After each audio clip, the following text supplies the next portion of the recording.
ইরানকে বাঁচিয়ে রাখতে হবে। ভালো লাগুক খারাপ লাগুক এই কথাটা ভারতবর্ষের মানুষকে বুঝতে হবে। এতদিন পর ভারতের হকার সাংবাদিক বুঝতে পেরেছে যে মুসলমান কি জিনিস। দেখুন, আসসালামু আলাইকুম রহমতুল্লাহি ওয়া বারাকাতুহু। এতদিন পর ভারতের হকার সাংবাদিক বুঝতে পেরেছে যে মুসলমান কি জিনিস। দেখুন, এই ভিডিওর মধ্যে ভারতকে মুসলমানদের সাথে লাগতে নিষেধ করেছে হকার সাংবাদিক। তিনি বলছে তিনি বুঝতে পেরেছে যে আল্লাহ তাআলা মুসলমানদের হাতে সমস্ত ক্ষমতা দিয়ে দিছে। মুসলমানদের কাছে তেলের খনি আছে, স্বর্ণের খনি আছে। মুসলমানদের কাছে এমন কিছু জায়গা আছে যেই জায়গা বন্ধ করে দিলে ওরা অনেক রাজ্য না খেয়ে মরবে, দাম বেড়ে যাবে। সেই জন্য হকার সাংবাদিক তিনি বলছে, কি বলছে শুনুন। ইরানকে বাঁচিয়ে রাখতে হবে।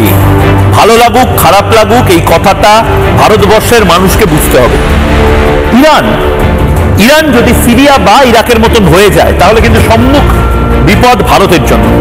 কেন ভারতের জন্য বিপদ? এই ভারত, আমি যে কথাটা বলছি দেখুন ভালো করে, এই সৌদি আরব হোক, ইরান হোক, ইরাক হোক, আরব আমিরশাহী হোক, ওমান হোক, এখানে প্রচুর তেল, ব্যাপক তেল, ওই পেট্রো ডলার বলে না, সেই প্রচুর তেল। এবং এই তেলটা সাধারণভাবে আসে হচ্ছে এই যে নির্দিষ্টভাবে হরমুজ প্রণালী, সেই হরমুজ প্রণালী দিয়ে, অর্থাৎ ঠিক এই জায়গাটা।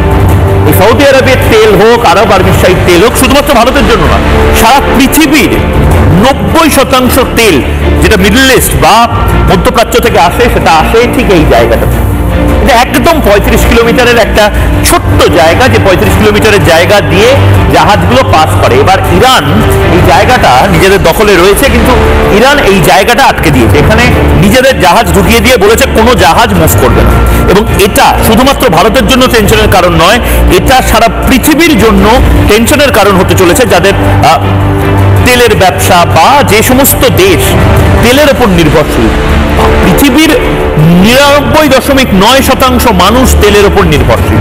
এটা হচ্ছে ইসলামের বিজয়, এটা হলো কোরআনের বিজয়, এটা মুসলমানদের বিজয়। কারণ আল্লাহ তাআলা মুসলমানকে দাবি করে বানিয়েছেন। ইরানের মধ্যে যেই স্থানটা দিয়ে দিয়েছেন, এই স্থানটা যদি বন্ধ করে দেয় তাহলে আমেরিকা সহ যত রাষ্ট্র আছে, তারা ভারত আমেরিকা সহ যত রাষ্ট্র আছে সব না খেয়ে মরবে। সেজন্য আমরা যারা মুসলমান আছি, আমরা আল্লাহর শুকর আদায় করি এবং ইহুদি বেঈমানদের জন্য সাবধান করে দেই, মুসলমান যদি এটা বন্ধ করে দেয় তোমরা না খেয়ে মরবে। তাই মারামারি নয়, দ্বন্দ্ব নয়, মিলেমিশে থাকতে হবে।